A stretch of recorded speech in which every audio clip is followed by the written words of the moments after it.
നമസ്കാരം. എത്ര വാരിക്കോരി കൊടുത്താലും തങ്ങൾക്കൊന്നും കേന്ദ്രം നൽകുന്നില്ലേ എന്നാണ് എപ്പോഴും കേരള സർക്കാരിന്റെ കരച്ചിൽ. സർക്കാരിന്റെ കള്ളക്കഥകൾ കേന്ദ്രമന്ത്രിമാർ വന്ന് പൊളിച്ചെടുക്കിയാലും ഇങ്ങനെ കരയാനാണ് നമ്മുടെ മന്ത്രിമാർക്കിഷ്ടവും. എന്നാൽ കൊടുത്തിട്ടും കൊടുത്തില്ല എന്ന് പറയുന്ന മന്ത്രിമാർക്ക് ഇപ്പോഴിതാ 8ന്റെ പണിയാണ് മോദി സർക്കാർ കൊടുത്തിരിക്കുന്നത്. സംസ്ഥാനങ്ങളുടെ വായ്പാ നയത്തിൽ കേന്ദ്ര സർക്കാർ കർശനമായ നിലപാട് എടുത്തിരിക്കുകയാണ്. സംസ്ഥാനങ്ങളുടെ കടമെടുപ്പ് മാനദണ്ഡത്തിലാണ് കേന്ദ്ര സർക്കാർ കർക്കശ നിലപാട് സ്വീകരിച്ചിരിക്കുന്നത്. എന്തായാലും നിലവിൽ നിർദ്ദേശിച്ച കേന്ദ്ര മാനദണ്ഡങ്ങൾ കേരളത്തിന് തിരിച്ചടിയാകുമെന്ന കാര്യം ഉറപ്പാണ്. 2024 ഏപ്രിൽ 1 വരെ കേന്ദ്രാവിഷ്കൃത പദ്ധതികൾക്കുൾപ്പെടെ സംസ്ഥാനങ്ങൾക്ക് നൽകിയ ഫണ്ടുകൾ 2025 ഏപ്രിൽ 1 വരെ ഉപയോഗിച്ചില്ലെങ്കിൽ അത് 2026 വർഷത്തെ വായ്പാ പരിധിയിൽ കുറയ്ക്കുമെന്നാണ് കേന്ദ്ര സർക്കാർ അറിയിച്ചിരിക്കുന്നത്. കൂടാതെ പൊതുമേഖലാ സ്ഥാപനങ്ങൾ സർക്കാർ ജാമ്യത്തിൽ വായ്പയെടുത്ത് ക്ഷേമ പ്രവർത്തനങ്ങൾക്കായി ചിലവഴിക്കുന്ന തുകയും കടമെടുപ്പ് പരിധിയിൽ വരും. ഒപ്പം വൈദ്യുതി വിതരണ കമ്പനികൾക്കുൾപ്പെടെ കുടിശ്ശിക നൽകാതിരുന്നാൽ ആ തുകയും കേന്ദ്ര സർക്കാർ കുറയ്ക്കും. കേന്ദ്ര പദ്ധതികളിലെ ചിലവഴിക്കാത്ത തുകയും തൊട്ടടുത്ത വർഷത്തെ വായ്പയിൽ നിന്ന് വെട്ടിക്കുറയ്ക്കുമെന്നാണ് ലഭ്യമാകുന്ന വിവരം. എന്നാൽ വൈദ്യുതി വിതരണ കമ്പനികളുടെ ബാധ്യത ഏറ്റെടുത്ത് സബ്സിഡിയായോ മറ്റോ നൽകിയാൽ അത് സംസ്ഥാനത്തിന്റെ മൊത്ത ആഭ്യന്തര ഉൽപാദനത്തിന്റെ 0.5% അധികം വായ്പയായി നൽകുകയും ചെയ്യും. ദേശീയ പെൻഷൻ സംവിധാനത്തിലേക്ക് നൽകുന്ന തുകയും അധിക വായ്പയ്ക്ക് വേണ്ടി അവസരമൊരുക്കും. അതേസമയം ഗ്യാരണ്ടി റിഡപ്ഷൻ ഫണ്ടിലേക്കുള്ള തുകയും കുറയ്ക്കുമെന്ന തീരുമാനത്തിന് പിന്നാലെയാണ് വീണ്ടും കേന്ദ്രം ഇപ്പോൾ നിയന്ത്രണം കടുപ്പിച്ചിരിക്കുന്നത്. ധനകാര്യ കമ്മീഷന്റെ ശുപാർശയ്ക്ക് വിധേയമായാണ് സംസ്ഥാനങ്ങളുടെ വാർഷിക വായ്പാ പരിധി സാധാരണ തീരുമാനിക്കുന്നത്. ഇത് GSDPയുടെ 3% കൂടിയാണ്.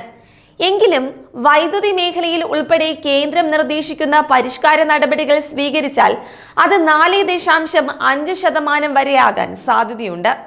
സംസ്ഥാന സർക്കാരുകളുടെ ഉടമസ്ഥതയിലുള്ള 1600 പൊതുമേഖലാ സ്ഥാപനങ്ങളുടെ ഓഡിറ്റിംഗിനായി CAG പ്രത്യേക യൂണിറ്റ് തുടങ്ങാൻ തീരുമാനിച്ചിട്ടുമുണ്ട്. പൊതുമേഖലാ സ്ഥാപനങ്ങൾ ധനകാര്യ സ്ഥാപനങ്ങളിൽ നിന്ന് വായ്പയെടുക്കുമ്പോൾ സംസ്ഥാന സോവറിൻ ഗ്യാരണ്ടി, അതായത് തങ്ങൾ ഉത്തരവാദിത്വം ഏറ്റെടുക്കുമെന്ന ഉറപ്പ് സാധാരണ നൽകാറുണ്ട്. കുടിശ്ശിക വരുന്ന ഗ്യാരണ്ടികളുടെ 5% വരെ റിഡപ്ഷൻ ഫണ്ട് അതിനായി വർദ്ധിപ്പിക്കുകയും വേണം. ഇതിൽ വീഴ്ച വന്നാൽ വായ്പാ പരിധിയിൽ 0.25 വരെ കുറവുണ്ടാകും. അതേസമയം സംസ്ഥാന സർക്കാരിന് ഈ വർഷം കടമെടുക്കാവുന്ന തുകയിൽ നിന്ന് ഒറ്റയടിക്ക് 3300 കോടി രൂപ കേന്ദ്രം ഇക്കുറി വെട്ടിക്കുറച്ചിരുന്നു.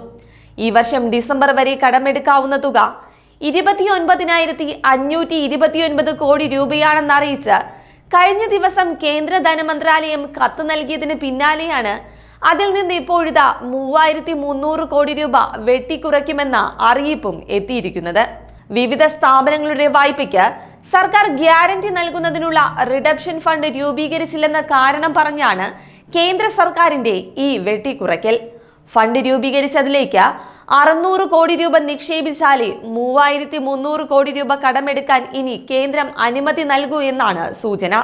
കഴിഞ്ഞ വർഷം 21,251 കോടി രൂപയാണ് ഡിസംബർ വരെ കടമെടുക്കാനായിട്ട് കേന്ദ്ര സർക്കാർ അനുമതി നൽകിയത്. എന്നാൽ അത് ഇത്തവണ 29,529 കോടി രൂപ അനുവദിച്ചു. ഇങ്ങനെ അനുവദിച്ചപ്പോൾ 8000 കോടിയിലേറെ രൂപ അധികം ലഭിക്കുന്നതിന്റെ ആശ്വാസത്തിലായിരുന്നു നമ്മുടെ സർക്കാർ. സർക്കാരിന്റെ അവസാന വർഷമായതിനാൽ സാധാരണ ചിലവുകൾ കുതിച്ചുയരുകയും ചെയ്യും. എന്നാൽ സ്വപ്ന പദ്ധതികൾക്ക് പലതും പൂർത്തിയാക്കാൻ ആവശ്യത്തിന് പണം കണ്ടെത്താൻ നമ്മുടെ സംസ്ഥാന സർക്കാർ ബുദ്ധിമുട്ടുമ്പോഴാണ് വീണ്ടും 8ന്റെ പണി ഇപ്പോൾ കേന്ദ്ര സർക്കാരിൽ നിന്ന് കിട്ടിയിരിക്കുന്നത്.